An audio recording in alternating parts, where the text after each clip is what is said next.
새해가 됐습니다. 와, 2024년인데요. 여기 축배를 들고 있습니다. 여기 보니까 황소도 있고 AI도 숨어 있고 엔비디아의 CEO, 테슬라의 CEO. 역시 주인공은 파월이네요. 2024년도 파월이 주인공이 될지 궁금한데, 일단은 새해 됐으니까 또 2023년에 증시 전망을 유일하게 적중시킨 한 인물이 있습니다. 그 월가 거물의 새해 경고가 나와서 같이 정리 좀 해보겠습니다. 자, 일단은 9주 연속으로 증시가 상승하면서 한 해를 마무리했어요. 조용히 스멀스멀 올랐습니다. 주간으로 오른쪽 보시면 S&P 500, 나스닥, 다우, 반도체 다 한 주 동안 또 올랐고요. 올해 수익률 정말 어마어마합니다. S&P 500이 24%, 나스닥이 54%, 반도체도 65%, 정말 어마어마하고요. 빅7 수익률도 어마어마합니다. 주간으로는 조금 빠지긴 했고 주 후반부에 차익 실현 매물이 좀 나오긴 했는데 아직까지는 크게 걱정할 만한 사항은 아닌 것 같고요. 일단은 증시가 훈훈하게 마무리됐습니다. 참고로 9주 연속 상승은 손에 꼽는 장기 상승입니다. 역대 최장기 상승세가 13주 연속 상승이래요. 이게 1957년 이래로 한 번도 그 기록을 깬 적이 없다고 하는데 9주 연속도 역사상 손에 꼽을 정도로 갑니다. 한 6손가락 안에 들어가네요. 이대로 쭉 가면은 역사를 또 깨는 건데, 제가 보니까 과거를 봐도 9주 연속, 10주 연속 했다고 해서 증시가 떨어지거나 꼭 그래야 된다는 법은 없습니다. 과거에도 표시된 걸 보면은 9주 올랐으니까 무조건 빠져야 돼. 이것도 또 너무 편견일 수 있다는 게 여기 보여집니다. 통계상으로도 또 모릅니다. 그래서 이건 참고사항으로 넣어놨고요. 하나 아쉬운 거는 기대를 했는데 S&P 500만 아쉽게도 역사상 신고가를 못 뚫고 마무리했습니다. 정말 아슬아슬하게 0.5% 남겨두고 마감했어요. 딱 2년 전, 지금으로부터 딱 2년 전인 2022년 1월 3일 요때 4,796을 찍고 내려갔다가 올라오면서 결국은 아주 아슬아슬하게 4,770으로 마무리했습니다. 아쉽죠? 그래서 오른쪽 보시면 미국 주식이 한 해 동안 고점을 돌파 못한 거는 2012년 이후로 10년 만에 처음입니다. 올해 미국 주식이 그렇게 좋았는데도 워낙 많이 빠졌다가 회복하는 과정에 있어가지고 이 표가 S&P 500이 고점을 뚫은 횟수예요. 1년 내에. 근데 2023년은 고점을 뚫은 게 0번으로 기록됩니다. 항상 미국 주식이 고점을 뚫었던 건 아니에요. 보시면 1929년 대공황 이후에는 거의 10년, 20년 동안 미국 증시가 고점을 못 뚫기도 할 정도로 또 미국 증시에 암흑기도 있곤 했습니다. 그리고 호황기도 있고 암흑기도 있었는데 2023년은 이렇게 고점을 못 뚫은 해로 기록이 될 것 같네요. 참고로 가져왔고, 역시 2023년은 누가 뭐래도 왕자는 엔비디아입니다. 빅7의 한 해였고요. 제가 매주 빅7 현황을 보여드리긴 했지만 저도 이렇게 좋으리라고는 상상을 못했습니다. 정말 연초만 해도 이렇게까지 기대는 안 했는데 엔비디아가 무려 238.9%로 1위고 빅7에서만 1위가 아니고 거의 미국 주식 전 종목 통틀어서도 탑10 안에 들어갈 정도로 엄청난 수익률을 보여줬고요. 메타 194%, 정말 조용히 올랐네요. 메타는 커다란 이슈도 없이 1년 내내 올랐고, 테슬라는 변동성이 컸는데 막판 101.7% 마감했고, 아마존 80, 알파벳 58.3, 마이크로소프트 56.8, 애플 48.2. 야, 이렇게 되니까 진짜 빅7 중에 아무거나만 잘 잡았어도 올해 S&P 500은 무조건 이기는 수익률이 나오네요. 참 정말 빅7의 한 해였고, 제가 참고로 2024년 1월 1일 날 유튜브 커뮤니티에다가 설문조사 한번 해보려고요. 2024년에 빅7 탑10에서 수익률 1등은 누가 될까 제가 한번 설문해보려고 합니다. 그러고 나서 2024년 12월 31일 날 또 연말 방송할 때 오늘처럼 설문조사 한번 점검해 볼게요. 그래서 우리 구독자분들도 참여하시면 좋겠고, 일단은 지금 빅7 수익률이 높았는데 역시 지나고 나보니까 역시 2023년은 쏠림 현상이 정말 심했습니다. 요거 보면서 느껴지는 건데 S&P 500 지수보다 수익률이 좋았던 종목의 비율이 역대 최저래요. 그러니까 올해는 빅7 안 들고 있었으면 S&P 500이나 나스닥보다 수익률이 못할 수밖에 없습니다. 그러니까 너무 내가 올해 수익률이 미국 증시보다 못했다고 슬퍼하실 필요 없는 게 역대 최악의 난이도였다고 봐도 될 정도로 빅7에 쏠려 있었던 장세라고 보시면 될 것 같아요. 그러니까 종목 선정의 문제라고 보기도 어려울 정도로 어려웠다. 극악의 난이도였다. 희한하게 빅7 못 잡으면 수익률이 박살나는 그런 한 해였다 보시면 될 것 같아요. 무엇보다도 월스트리트저널도 연말 특집 컬럼을 냈는데요. 제목이 뭐냐면 월가에 모두가 불타버렸다 이렇게 돼 있는데, 월가가 2023년을 완벽하게 놓쳤다라면서 어떻게 보면 비판적인 글을 올렸습니다. 보시면 딱 1년 전에 2023년에 월가의 전망이 딱 이렇게 3개로 좁혀졌었는데요. 사실상 다 틀렸습니다. 그러니까 미국 주식을 매도해라, 이것도 완벽하게 틀렸고, 미국 채권을 매수해라 그랬는데 나쁘진 않은데 결과적으로는 미국 채권 올해 그냥 보합으로 마무리됐죠. 그래서 이자 빼면은 수익률적인 측면에서는 약간 뒤쳐졌죠. 그냥 보합 안 한 것만 못하는 세모 정도 주겠습니다. 나쁘진 않았지만 좋지도 않았고, 중국 주식 매수하라 그랬는데 완전 박살났죠. 그러니까 이제 요렇게 3개의 조합을 가져갔으면, 월가의 컨센서스대로 월가의 종합적인 뷰대로 가져갔으면 올해 아무것도 안 한, 예적금보다도 못한 성과가 나왔을 것 같습니다. 미국 주식에 숏을 치고 채권 매수하고 중국 주식 매수했으면 큰일 나죠. 올해는 그렇습니다. 그래서 월가가 평균 4천 정도로 끝날 거라고 전망했는데 4,770으로 끝났으니까 정말 압도적인 차이로 월가 대부분이 틀린 장세였는데, 사실 오늘 드릴 얘기는 이겁니다. 이 와중에 2023년 미국 증시를 정확하게 맞춘 단 한 명의 인물이 있습니다. 제 영상을 꾸준히 보신 분들은 한 번씩 보신 얼굴일 텐데, 2023년의 맨 오브 더 이어, 2023년의 남자는 톰리입니다. 톰리. 그래서 지금 톰리가 저 다시 봐도 정말 놀라운데 목표 주가를 정확하게 거의 오차범위 내에서 맞췄습니다. 2023년 S&P 500의 종가가 4,770인데요. 톰리가 1년 전에 내세운 목표 주가가 4,750이었으니까 야, 이거 오차범위 고려했을 때 20포인트 차이는 이해해줘야겠죠. 그럼 정말 넘사벽으로 맞췄습니다. 지금 난다 긴다 하는 다른 월가의 하우스들의 뷰는 4,000에서 4,000 아래 정도였는데 혼자 4,750 불렀는데, 야, 제가 이거 1년 전에 볼 때만 해도 톰리 진짜 너무했네, 너무 강세론자다 이 생각이 들 정도로 되게 이상하다 그랬거든요, 사람들이. 근데 역발상으로 올해의 주인공이 됐습니다. 결과론적인 거긴 하지만 어쨌든 맞춘 거니까요. 그래서 2023년 증시를 적중시킨 이 톰리가 2024년 새해를 맞아서 뷰를 내놨는데, 그래도 강세론자긴 하지만 올해 요때 조심해라라는 경고를 내놨습니다. 그래서 그 얘기 오늘 해보려고 하는데요. 원래는 뭐 여담이지만 톰리의 뷰를 그렇게 사람들이 신뢰하진 않았는데 2023년에 맞추다 보니까 이제 사람들이 혹시 또 내년도 맞추지 않을까 하는 그런 또 기대감이 들면서 많이 주목을 하는 모습이에요. 지금 인터넷 커뮤니티 보면은 톰리 갑자기 극찬하고 예찬하는 분들이 많이 늘었습니다. 이 시대의 남자다 이러면서 엄청 예찬하시는 분들이 많아졌는데, 2024년에 뭘 조심해야 되는지 한번 같이 보겠습니다. 일단은 여기 시나리오 보시면 역시 강세론자는 강세론자인 게 1월 달에 미국 증시 전고점 돌파한 후에 2, 3월까지 조정을 받을 거고, 그래서 지금 4,800 정도 되는데 4,400에서 4,500선까지 많아봐야 10% 내외 하락할 거다. 그 이상은 잘 안 빠질 거다. 그리고 하반기 내내 랠리할 거다. 그러니까 2024년 연초에 1월부터 3월 1분기에 조정이 온다면 적극적으로 매수해라라는 게 또 톰리의 뷰입니다. 그래서 왼쪽 보시면 여기 그래프 두 개가 겹쳐져 있잖아요. 파란색으로 표시된 게 선거가 있는 해고, 선거가 있는 해도 계절적으로 3월이 저점이었고 그 뒤로는 랠리였고, 그리고 톰리가 한 가지 더 제시한 게 선거가 있는 해이면서 그 전년도에 10% 이상 상승한 해가 회색 그래프입니다. 거의 비슷하죠, 어차피. 그래서 이게 이번 케이스죠. 2023년이 미국 증시가 24% 이상 상승했으니까 직전 해인 23년에 많이 상승하면서 24년에 선거가 있는 해인데 역시나 3월달 저점입니다. 1, 2월에 조정받고 3월달에 저점 찍고 하반기 랠리하는데, 톰리는 역시 내년도 계절성을 따를 것이다 라고 주장하고 있는 것 같아요. 근데 요것만 가지고는 좀 근거가 부족하니까 제가 좀 더 뷰를 들어봤습니다. 이유가 뭔지 한번 들어봤는데 여기 있거든요. 4가지. 좀 흥미로운 뷰도 있어요. 일단 무엇보다도 큰 거는 역시나 많은 기관들이나 국내 증권사에서도 언급하지만 지금 일단은 시장이 조금 더 앞서 나간 건 맞다. 이렇게 강세론자가 봐도 예상보다 시장이 많이 기대를 하고 앞서 나간 거 있기 때문에 1번, 연준이 시장에서 기대하는 금리 인하 기대감을 낮출 가능성이 높다. 지금 시장은 6번, 7번 정도의 금리 인하를 전망하고 있는데 지금 연준은 3, 4회 정도 많아봐야 그 정도 하고 있는데요.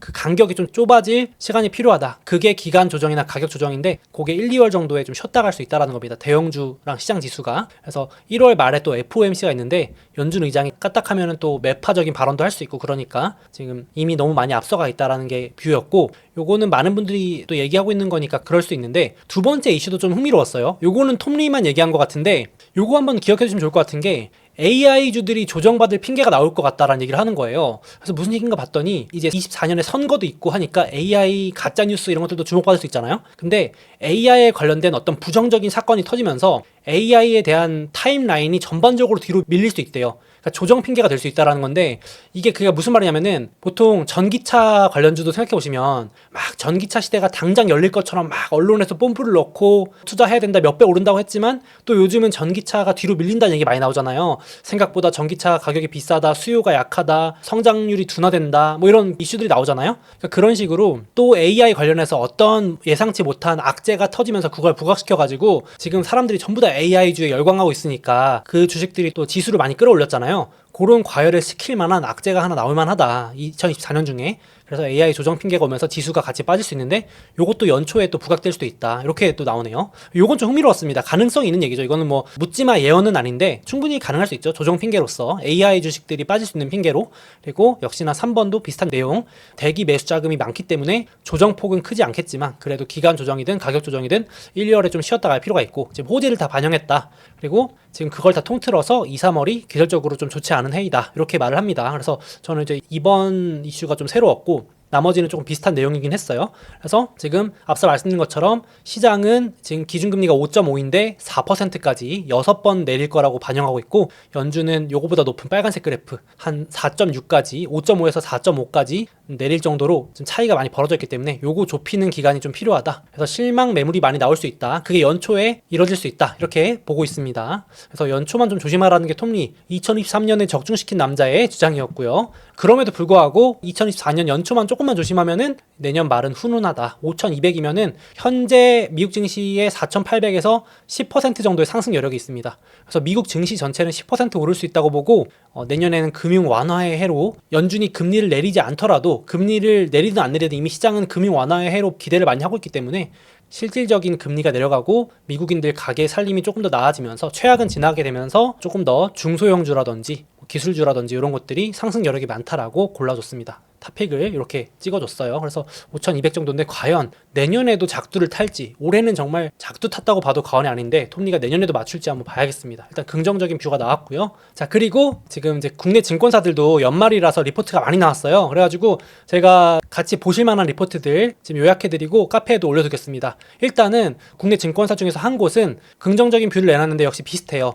단기 과열인 건 맞는데 가격적으로 조금 부담스럽게 올라온 건 맞는데 여전히 사줄 사람은 많다라는 뷰를 내놨어요. 그래서 결론부터 말씀드리면 조정 올 것 같다고 해서 함부로 팔면 후회할 수 있다. 여기 보시면 단기 과열은 인정하지만 상승 추세를 놓치지 않는 것이 더 중요하다. 그러니까 괜히 팔았다가 팔고 다시 살려다가 못 살 수가 있다라는 걸 되게 경고하더라고요. 그래서 괜히 샀다 팔았다 하지 말아라는 얘기를 하는 것 같은데, 왼쪽도 보시면 미국 증시의 PER, 이게 얼마나 가치 평가가 높게 되냐 낮게 평가되어 있냐인데 지금 5년 평균 10년 평균치를 모두 넘을 정도로 미국 증시의 가치 평가가 높게 되어 있는 것도 알고 있고, 그리고 우리가 심리적으로도 공포 탐욕 지수라고 불리는 대표 심리 지수를 보더라도 극단적인 탐욕 구간에 있을 정도로 심리가 많이 과열된 건 맞는데, 이건 누구나 다 알고 있을 정도의 사실인데 조금 따져보면은 지금 아직도 주식을 못 들고 있는 사람들이 많다. 특히 기관들도 2023년 내내 채권을 사느라고, 여기 보시면 오른쪽 표가 채권이거든요. 채권만 사느라고 주식은 2023년 내내 못 들고 있었던 거예요. 못 샀습니다.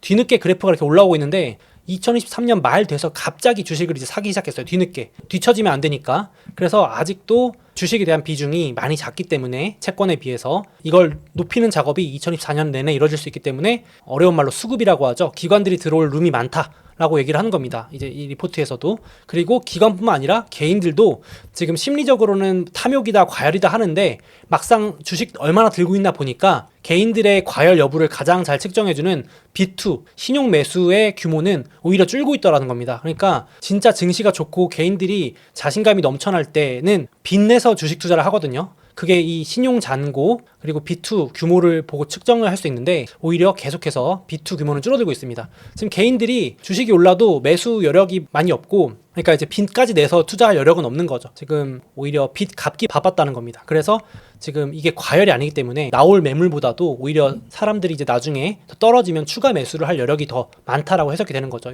만약에 주식이 더 빠지거나 조정이 나온다면 빚내서 들어올 투자자들은 많이 있는데 지금 과열의 신호는 보이지 않는다라고 얘기하는 겁니다. 수급적인 측면에서 기관이고 개인이고 주식을 정작 많이 못 샀다가 결론입니다. 그래서 하방 지지, 즉 빠져도 어느 정도 받쳐줄 매수 여력이 많이 남아있다라는 게 이 리포트의 뷰이고요. 이것도 한번 카페에 올려드릴게요. 한번 같이 보시면 좋을 것 같아요. 긍정 뷰입니다. 그래서 1분기 조정은 있을 수 있지만 괜히 섣불리 팔지 말아라는 뷰고요. 역시나 비슷합니다. 지금 미국 기준금리가 5.5고 그것 때문에 많은 기관이나 개인들이 단기 채권을 통해서 5.5% 가까이 연 이자를 받고 있는데, 지금 금리가 내려오게 되면 거기서 엄청난 자금들이 증시로 들어올 거기 때문에 톰리도 지금 여기 있는 이 6조 달러에 가까운, 원화로는 거의 8천조 원에 달하는 머니마켓 펀드 초단기 채권에 묶인 돈이 내년에 증시 빠질 때마다 들어올 거기 때문에 이게 다 기관이나 개인들이 들고 있는 돈이죠. 그래서 하방이 빠져도 생각만큼 안 빠질 수 있다는 게 대부분의 지금 증권사나 기관들의 뷰라고 보시면 되겠습니다. 일단은. 그래서 제가 증권사들 정리를 쭉 해드리고 있는데 대신증권이라는 곳에서도 비슷합니다. 지금 증권사들의 뷰는 일단은 거의 비슷하긴 해요. 1분기 조정 거의 똑같죠. 1분기 조정 후 스마일 장세 전망이랍니다. 이렇게 내년 1분기까지 조정받다가 이렇게 하반기 내내 랠리하는 스마일 장세라고 정의를 내리더라고요. 그래서 2024년 2월 이전까지는 글로벌 증시의 기간 조정을 예상한다. 그리고 역시 이유는 똑같습니다. 시장이 앞서갔고 연준의 생각을 좀 좁히는 기간이 필요하다. 지금 연준은 이렇게까지 금리를 내려줄 생각이 없는데 시장이 너무 앞서갔다라는 얘기를 하고 있는 거고, 실망 매물이 나올 수 있고 경제 지표나 이런 것들을 확인하는 과정이 1분기 내내 이뤄질 수 있을 것이다. 여러 가지 경제 지표들 그렇게 되고, 짧은 조정 이후에 내년 하반기에는 불확실성들이 하나하나 해소되면서 스마일 장세, 오른쪽 입꼬리가 크게 올라가는 장세가 도래할 전망이라고 합니다. 그래서 제가 말씀드리는 거는 이 증권사나 기관이 다 잘 맞춘다라는 게 아니고, 이런 뷰를 갖고 있다, 이런 근거를 갖고 있다라고 지금 소개해드리는 거니까 요거는 참고를 해주세요. 그래서 이런 뷰를 많이 보고 있고, 계절적으로 제가 봐도 1분기에 증시 악재들이나 불확실성이 많이 몰려 있어서 그렇게들 보시는 것 같아요. 저도 여기 정리해놨는데, 그동안 밀어놨던 미국 정부의 임시 예산안 협상일도 1월 중순부터 시작되고, 연준의 중소형 은행 살리기 프로젝트도 3월이면 만기가 도래하고, 지금 미국에서 채권 찍는 것도 이제 내년부터 다시 늘어날 수 있고, 또 1월 중순부터 실적 시즌도 시작되고, 또 마침 3월이나 내년 상반기, 빠르면 1분기 연준의 첫 금리 인하도 시작되고, 이러니까 여러 가지 확실하지 않은 것들이 1분기에 많이 몰려있다 보니까 조금 이렇게 증권사들에서 뷰를 내놓는 것 같아요. 근데 뭐 여기도 제가 써놨지만은, 진짜 우리가 겁먹을 만한 하락이나 충격은 제가 이렇게 정리해놓은 리스크가 아니고 뭔가 새로운 게 또 터져야겠죠. 그래야 시장이 겁먹고 조정이 세게 나올 텐데, 뭐 이런 것들은 다 아는 거니까 이런 걸로 인해서 조정이 나오면 매수해야겠죠. 그렇죠? 물론 새로운 리스크가 나와도 매수를 하면 좋지만, 큰 하락이 오면 싸게 살 수 있는 기회니까 지금은 그렇습니다. 그래서 리스크 관리 이렇게 하시면 될 것 같고, 그래서 현재까지 기본 시나리오는 1분기 좀 쉬었다 갈 때 주식 추가 매수해가지고 연말로 갈수록 또 랠리를 올해처럼 24년처럼 즐기면 되겠다, 이렇게 일단은 보고 있습니다. 또 돌발 악재가 뭐가 나오는지에 따라 다르겠지만요. 자, 그래서 2024년 초에 불확실한 이슈들이 많아가지고 같이 한번 정리해봤고요. 1월 1일은 미국 휴장이고, 1월 2일 날은 테슬라의 이제 마지막 2023년 4분기 차량 인도 대수가 나오는데, 요거 가지고 주가가 좀 움직일 수도 있을 것 같고, 뭐 잘했느니 못했느니에 따라 주가가 또 단기적으로 움직일 수 있을 것 같고, 그리고 지표들은 고용 지표들이 나오는데, 딱히 지금 갑자기 또 실업자가 늘어나고 이런 지표들은 없어가지고 아직까지는 매크로는 조용한 상태가 되지 않을까 싶습니다. 큰 이슈가 없을 것 같고, 역시나 1월 초중순에는 좋은 이슈들도 많습니다. 세계 최대 가전박람회 CES가 열리는데, 이건 자세히 한 번 더 말씀드릴 거지만, 이번 CES 2024 세계 최대 가전박람회의 테마가 모든 산업에서의 AI화 시작입니다. 각 분야에서 AI가 어떻게 우리의 삶에 적용되는지, 영향을 주는지가 많이 사례들이 나올 것 같고, 리포트도 제가 공유 드릴게요. 그래서 CES가 있고, 또 한번 소개해드린 갤럭시 S24도 AI 스마트폰 최초기 때문에 또 한번 이슈 받을 것 같고, 애플도 메타버스 기기가 1, 2월 중에 나올 수 있고, 또 JP모건 헬스케어 컨퍼런스가 1월 초에 열리기 때문에 보통 이때 헬스케어 바이오들도 들썩이기도 하고, 비트코인 ETF, 현물 ETF가 1월 초중순에 승인 예상되는데, 이거는 이미 많은 분들이 너무 많이 알고 있어가지고 뉴스의 파라라가 될 수도 있긴 한데, 이런 것들이 기술주나 유동성에 영향을 줄 수 있는 요인들이 될 수 있을 것 같고, 1월 중순 이후부터는 다시 실적 시즌이라든지 정부 임시 예산안 재협상이라든지 이런 것들로 다시 또 출렁일 수 있겠다. 1월 중순 이후부터는 악재들이 또 부각될 수도 있겠다 싶습니다. 이렇게 캘린더 제가 업데이트 계속 드리고 있으니까요, 같이 리스크 관리하면서 투자하시면 좋을 것 같습니다. 자, 그래서 짧게 브리핑 해드렸는데요, 2023년 이제 진짜 끝났고 엄청 화려한 수익률로 마감을 했습니다. 참고로 나스닥이 닷컴 버블 이후 최고의 수익률이었으니까 정말 엄청난 해였는데, 2024년에도 또 성공 투자 같이 잘 해나갔으면 좋겠습니다. 여기 우상향 몽키 그려놨습니다. 그래서 우리 구독자분들하고 꾸준히 장기적으로 계좌가 우상향하는 그런 투자를 했으면 좋겠습니다. 자, 다음으로 2024년 새해를 맞아서 저도 정말 오랜만에 새로운 강의를 준비했는데요. 특히나 제가 미국 주식 투자를 거의 10년 가까이 해오고 있는데요, 그렇게 실전 투자를 하면서 알게 된 정말로 구독자분들께 도움이 될 만한 내용들로만 강의에 담았습니다. 특히나 우리 구독자분들께서 더 이상은 여러 소음에 흔들리지 않고 좀 더 명확한 기준을 가지고 투자하실 수 있도록 제가 실전에서 활용하는 투자 판독기를 이번 강의에 담았습니다. 그래서 제가 정말 자신있게 분명히 도움이 되실 거라고 말씀을 드리고 싶고요. 또 거기다가 2024년 새해 기념으로 한정 수량 패키지를 제공해 드릴 예정입니다. 대표적으로 여기 보이시는 소몽의 우상향 기원 머그컵도 드릴 예정이고요. 다이어리, 투자 판독기를 실습하실 수 있는 자체 제작 교환까지 함께 받아보실 수 있으니까, 관심 있으신 구독자분들께서는 고정 댓글 더보기에 링크 참고해주시면 감사하겠습니다.